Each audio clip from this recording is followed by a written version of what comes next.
Hello प्यारे छात्रों, अनिसी study centre में स्वागत है।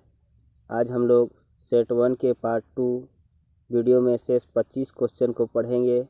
अगर आप सेट 1 के 25 क्वेश्चन का वीडियो नहीं देखे हैं तो अवश्य देख लें, क्योंकि पार्ट 1 एवं पार्ट 2 दोनों वीडियो में सोशल साइंस के कुल 50 क्वेश्चन 16/3/2024 की परीक्षा की दृष्टि से बहुत महत्वपूर्ण है, इसलिए दोनों वीडियो को ज़रूर देखें। चलिए देखते हैं आज का पहला प्रश्न संख्या 26। लौह पुरुष किसकी उपाधि है? सुभाष चंद्र बोस, बाल गंगाधर तिलक, सरदार वल्लभ भाई पटेल, महात्मा गांधी। तो सही उत्तर हमारा हो जाएगा सरदार वल्लभ भाई पटेल। सुभाष चंद्र बोस का उपनाम नेताजी, बाल गंगाधर तिलक का उपनाम लोकमान्य तिलक, गांधी जी को हम लोग बापू जी के नाम से पुकारते हैं। चलिए अगला प्रश्न की ओर बढ़ते हैं।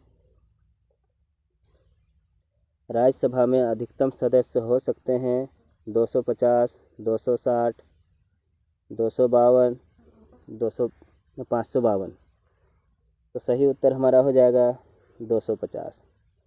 अधिकतम सीट कितने हो सकते हैं? 250। वर्तमान में अभी कितने सीट है?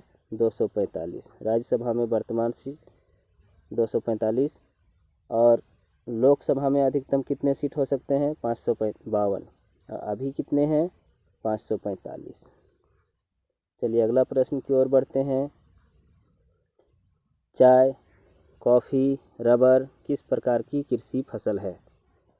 ऑप्शन है झूम, रोपण कृषि, जीविका कृषि। इनमें से कोई नहीं। तो सही उत्तर हमारा हो जाएगा रोपण कृषि। चलिए अगला प्रश्न की ओर बढ़ते हैं। प्रश्न संख्या 29। कौन सी योजना के तहत गरीब महिलाओं को निःशुल्क एलपीजी गैस कनेक्शन उपलब्ध कराई जाती है? प्रश्न है गरीब महिलाओं को निःशुल्क एलपीजी गैस कनेक्शन। प्रधानमंत्री सुरक्षा बीमा योजना के तहत, सुकन्या समृद्धि योजना के तहत, प्रधानमंत्री उज्ज्वला योजना के तहत, प्रधानमंत्री जीवन ज्योति योजना के तहत। सही उत्तर हो जाएगा प्रधानमंत्री उज्ज्वला योजना। प्रधानमंत्री सुरक्षा बीमा योजना के तहत 2 लाख का दुर्घटना बीमा किया जाता है। सुकन्या समृद्धि योजना के तहत बालिकाओं के लाभ के लिए अभिभावकों के साथ बचत खाता खोला जाता है। प्रधानमंत्री जीवन ज्योति योजना के तहत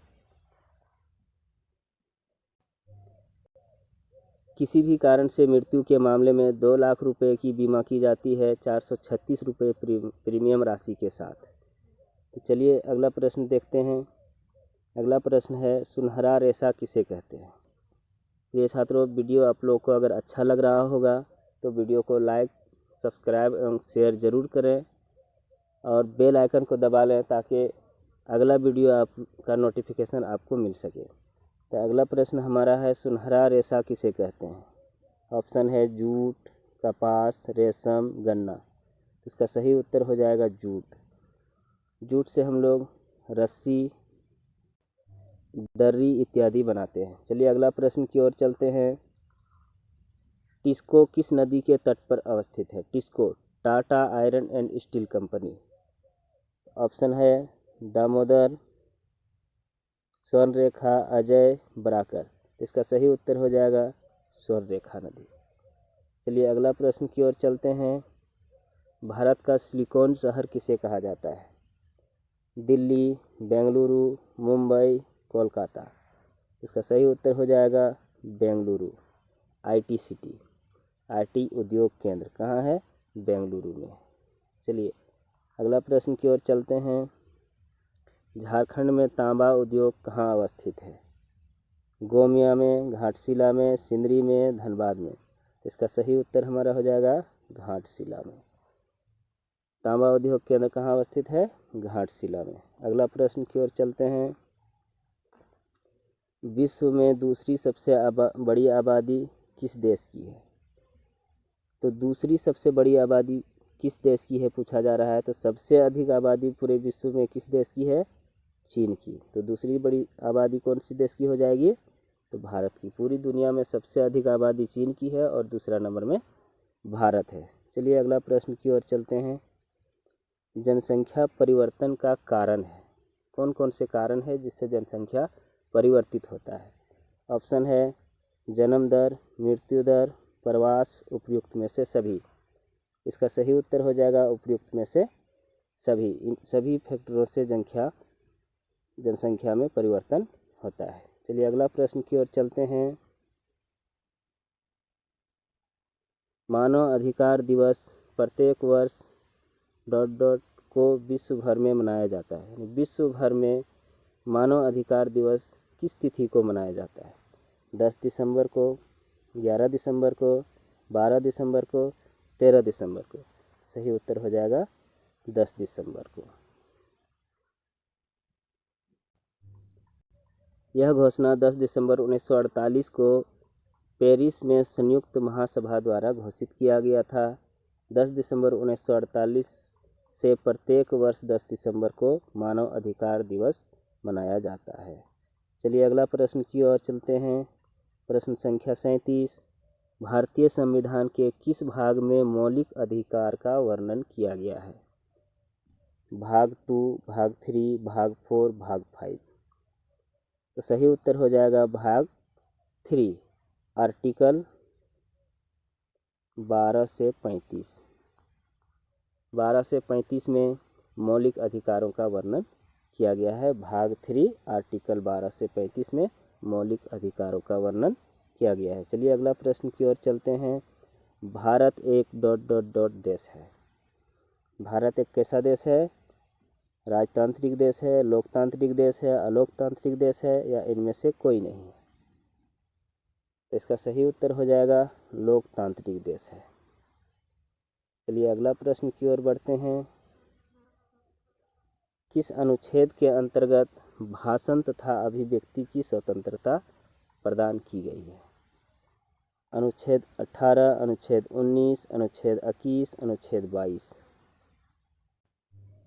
तो इसका सही उत्तर हो जाएगा अनुच्छेद 19।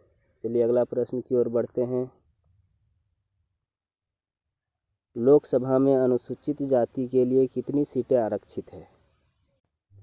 लोकसभा में अनुसूचित जाति के लिए कितनी सीटें आरक्षित है? यानी एससी कैटेगरी के लिए कितनी सीटें आरक्षित है? 83, 84, 85, 86। तो सही उत्तर हो जाएगा 84।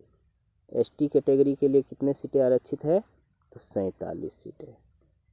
चलिए अगला प्रश्न की ओर बढ़ते हैं। मुख्य न्यायाधीश की नियुक्ति कौन करता है? राष्ट्रपति, उपराष्ट्रपति, प्रधानमंत्री, इनमें से कोई नहीं। तो सही उत्तर हो जाएगा राष्ट्रपति। चलिए अगला प्रश्न की ओर चलते हैं। झारखंड में उच्च न्यायालय की स्थापना कब हुई? 15 दिसंबर 2000, 15 नवंबर 2000, 15 नवंबर 2001, 15 दिसंबर 2001। तो इसका सही उत्तर हो जाएगा 15 नवंबर 2000। जिस दिन हमारा झारखंड बिहार से अलग हुआ उसी दिन उच्च न्यायालय का गठन हुआ। हाई कोर्ट का गठन 15 नवंबर 2000 को हुआ। चलिए अगला प्रश्न की ओर चलते हैं। भारत में सर्वोच्च न्यायालय के मुख्य न्यायाधीश कौन है? दीपक मिश्रा, रंजन गोगोई, उदय यू ललित, डी.वाई. चंद्रचूड़। इसका सही उत्तर हो जाएगा डी.वाई. चंद्रचूड़, धनंजय वाई चंद्रचूड़। सही उत्तर क्या हो जाएगा? सुप्रीम कोर्ट के मुख्य न्यायाधीश कौन है? डी.वाई. चंद्रचूड़। चलिए अगला प्रश्न की ओर चलते हैं। झारखंड में कितने प्रकार की अनुसूचित जातियां रहती है? 26, 30, 32, 34। इसका सही उत्तर हो जाएगा 32। कितने प्रकार की अनुसूचित जातियां रहती है? 32। चलिए अगला प्रश्न की ओर चलते हैं। झारखंड की आबादी में कितने प्रतिशत अनुसूचित जनजाति है? एसटी कैटेगरी के लोग कितने प्रतिशत है? ऑप्शन है 20%, 22%, 26%, 28%। तो सही उत्तर इसका हो जाएगा 26%। चलिए अगला प्रश्न की ओर चलते हैं। स्वच्छ भारत अभियान भारत सरकार द्वारा कब आरंभ किया गया है? 2 अक्टूबर 2014, 2 अक्टूबर 2015, 2 अक्टूबर 2016, 2 अक्टूबर 2017। स्वच्छ भारत अभियान की शुरुआत 2 अक्टूबर 2014 को हुई है। तो सही उत्तर हो जाएगा ए, 2 अक्टूबर 2014। अगला प्रश्न की ओर चलते हैं। अगला प्रश्न है, भारतीय कानून के अनुसार लड़कियों के विवाह का न्यूनतम आयु सीमा कितना निश्चित की गई है? 18 वर्ष, 19 वर्ष, 20 वर्ष, 21 वर्ष। तो लड़कियों के लिए विवाह की उम्र सीमा 18 वर्ष है और लड़कों के लिए 21 वर्ष। लड़कों के लिए कितना है? 21 वर्ष। अगला प्रश्न की ओर चलते हैं। राज्य हड़प नीति किसने शुरू की? राज्य हड़प नीति लॉर्ड कॉर्नवालिस, लॉर्ड बेलेजली, लॉर्ड डलहौजी, लॉर्ड माउंटबेटन। इसका सही उत्तर हो जाएगा लॉर्ड डलहौजी। हड़प नीति की शुरुआत किसने की? लॉर्ड डलहौजी ने। चलिए अगला प्रश्न की ओर चलते हैं। निम्न में से कौन अलोह धातु है? निम्न में से कौन अलोह धातु है? ऑप्शन है सोना, मैग्नीज, बॉक्साइट, लोहा अयस्क। इसका सही उत्तर हो जाएगा सोना। ये अलोह धातु है, जबकि मैग्नीज, बॉक्साइट और लोहा अयस्क ये तीनों लोह धातु है। चलिए अगला प्रश्न की ओर चलते हैं। प्रश्न संख्या 50 और आज का आखिरी प्रश्न। झारखंड के 2 लौह इस्पात केंद्र कौन कौन है? राउरकेला और भिलाई, विजयवाड़ा और भद्रावती, जमशेदपुर और बोकारो, कुल्टी और हीरापुर। इसका सही उत्तर हो जाएगा जमशेदपुर और बोकारो। इसका सही उत्तर क्या हो जाएगा? झारखंड के 2 लौह इस्पात केंद्र कौन कौन है? जमशेदपुर और बोकारो। तो प्रिय छात्रों, अगर वीडियो अच्छा लगा हो तो लाइक, शेयर एवं सब्सक्राइब करें, ताकि सभी 3 सेट का जो मॉडल सेट हम वीडियो डालेंगे उसका नोटिफिकेशन आपको मिल सके। और बेल आइकन ज़रूर दबाइएगा, तभी आपको नोटिफिकेशन मिल पाएगा। चलिए फिर मिलते हैं नेक्स्ट वीडियो में। जय हिंद, जय भारत।